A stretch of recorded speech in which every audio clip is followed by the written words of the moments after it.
હમણાં જ સ્વામીએ કથા કરી. ઇતિહાસ આપણને સૌને સંભળાવ્યો. તમે સાંભળ્યો તો એવું માનીએ કે મહારાજને જ્યારે આ ઉપર જે આપણે જોઈએ છે ને વાજિંત્ર વાળા પૂતળા,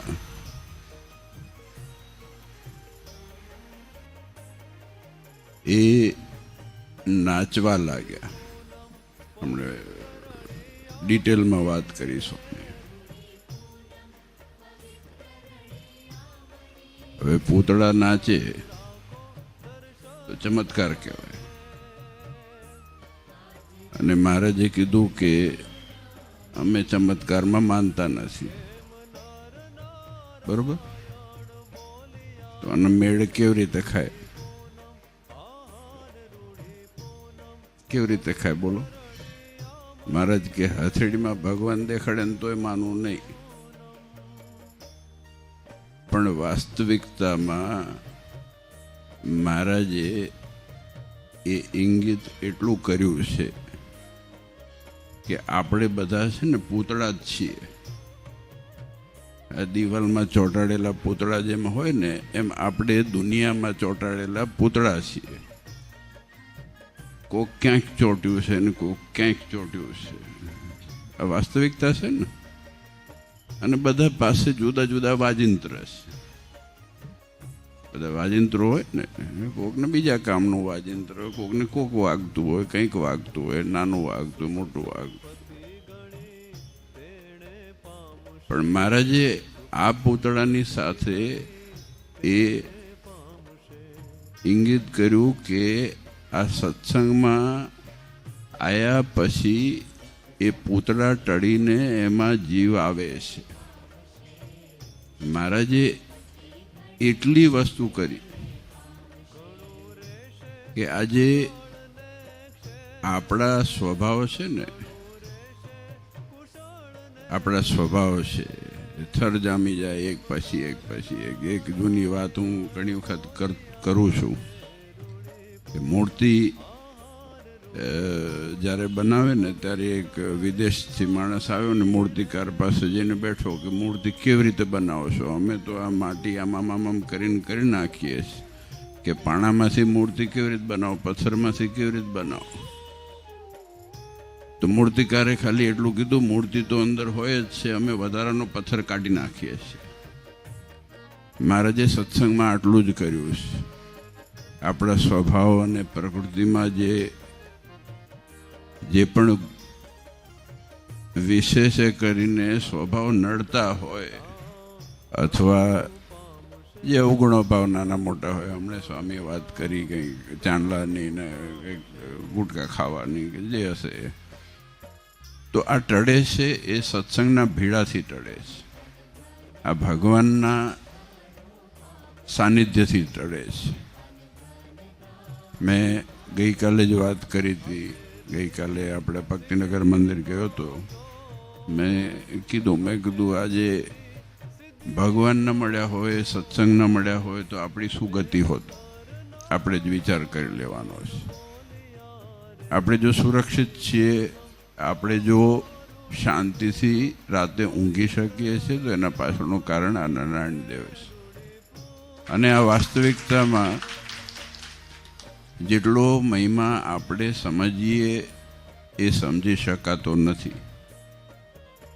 આ વાસ્તવિકતા છે. હમણે જ ઉમરાની વાત કરી.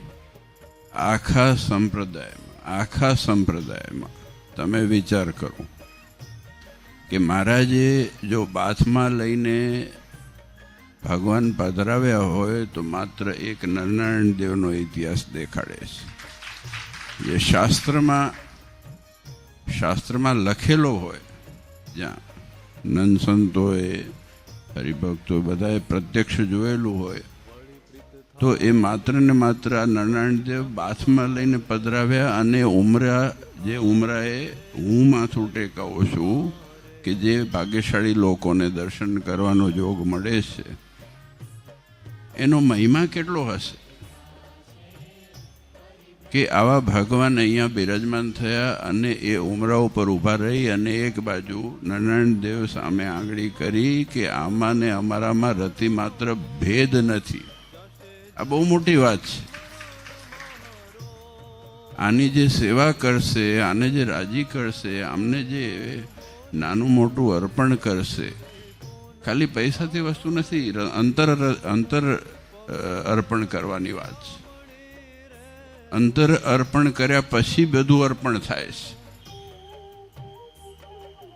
પૈસા સીધા આપી દે ને તો એનાથી ફેર ના પડે, કેમ કે વગર અંતરે તો માણસ ટેક્સે ભરતો હોય છે. બરોબર પડે છે ને, આજો ખોટો જે ભરતા હોય.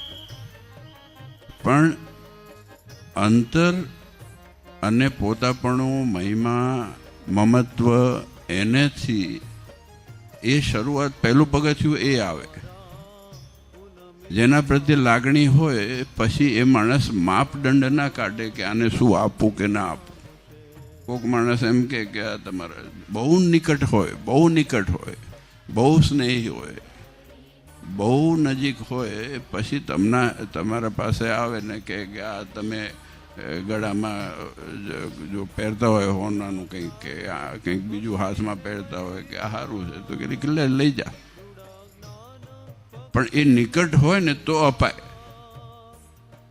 નિકટ વગરનો જો કોઈ લઈ જાય તો ચોર કહેવાય ને. વાસ્તવિકતા એ છે કે પહેલામાં પહેલી વસ્તુ આ દુનિયાની અંદર આ ભગવાન પ્રત્યે જો મહિમા સમજવાની વાત છે. આ શાસ્ત્ર શેના માટે છે? આજે કથા શેના માટે છે?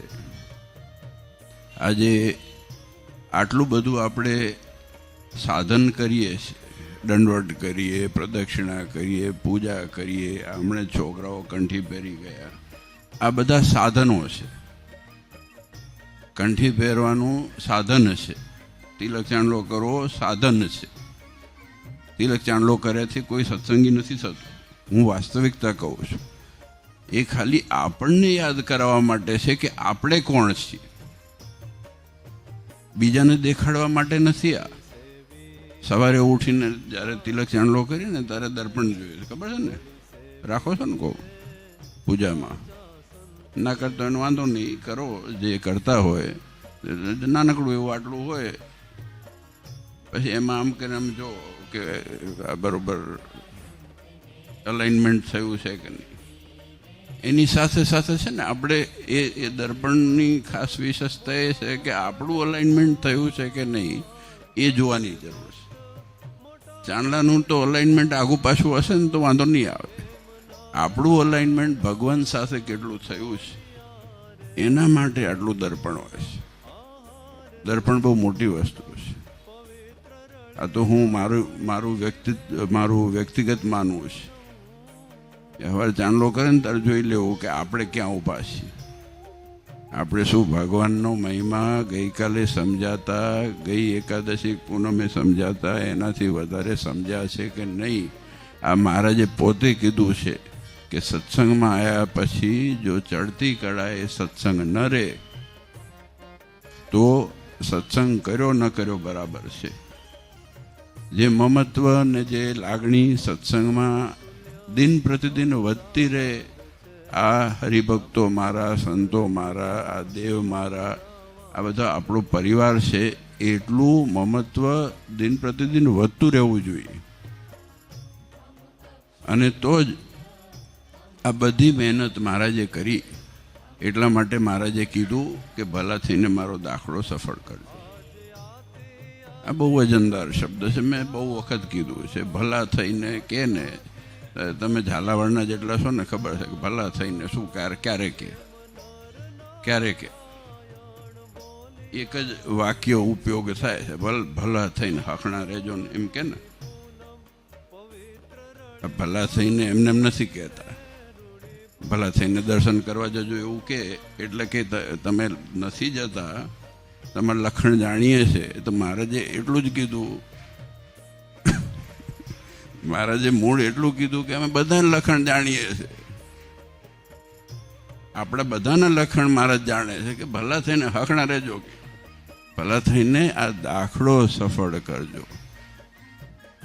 એટલે લખણમાં બીજું કંઈ નથી આવતું. લક્ષણમાં ખાલી એટલું છે કે આ સ્વભાવ પ્રકૃતિને આ જેટલા ઉપરથી પડતો આપણા ઉપર જામી જાય છે ને, ગામમાં જઈએ ને એટલે જામી જાય, મંદિરમાં હોય ત્યારે બીજું હોય, અહીંયા હમણાં જ બહાર નીકળશું તો મગજ ફરી જાય આપણું, તમારું ને મારું બધાયનું, બીજું 17 કામ ચોંટી જાય, વળગે.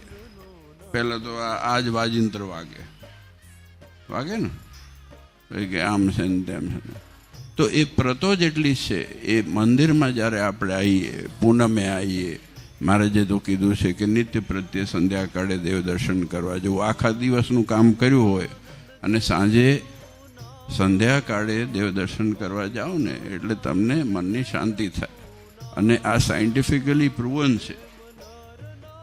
આખા દિવસનો સ્ટ્રેસને ડિસ્ટ્રેસ કરવો હોય તો જે માણસને કોઈ પણ વસ્તુમાં શ્રદ્ધા કે મમતા હોય કે લાગણી હોય, એના પાસે જઈને 5 મિનિટ જે માણસ ઊભો રહે ને, આ વાસ્તવિકતા કહું છું. આજે પોતાનો પરિવાર હોય, પોતાના મિત્ર હોય કે ગમે તે હોય, જેમ અઠવાડિયે કે 10 દાડે કે ગમે ત્યારે બાનું કાઢીને બધા મિત્ર ભેગા થાઓ છો ને તમે, હાલો ને કે ભેગા થઈએ, કંઈક બેસીશું, ઘડી ભજીયા ખાઈશું, જે કરતા હોય કરો. આ બધું સામાજિક ધોરણે છે. કારણ શું છે કે એને ડિટોક્સ કરવો પડે છે. તો આજે સંધ્યાકાળે મંદિરે જાઓ તમે તો આખા દિવસનો સ્ટ્રેસ ને ડિસ્ટ્રેસ થાય, આખા દિવસનું વજન હોય ને ઓછું થાય. એમ આખા મહિનાનું વજન ઓછું કરવું હોય તો આ પૂનમે દર્શન કરવા આવીએ તો એમ થાય, હાશકારો થાય અને પ્રતિપાદન થાય, આપણા મગજમાં થોડી શાંતિ થાય. આ જગતમાં આપણને એ ભગવાનના મહિમાથી ખૂબ બળ મળે છે. અને એના માટે થઈને મહારાજે કીધું કે વણતેડે દર્શન કરવા આવું. અને આપણે ભાગ્યશાળી છીએ કે આપણને આવા ભગવાન મળ્યા. આજે આ પરિવારે સરસ લાભ લીધો, ઘણા બધા લોકો લાભ લેતા હોય છે. અને હવે આરતીનો સમય થયો છે, ધૂન ચાલુ છે, એટલે ભગવાન આપ સૌનું મંગળ કરે. જય સ્વામિનારાયણ.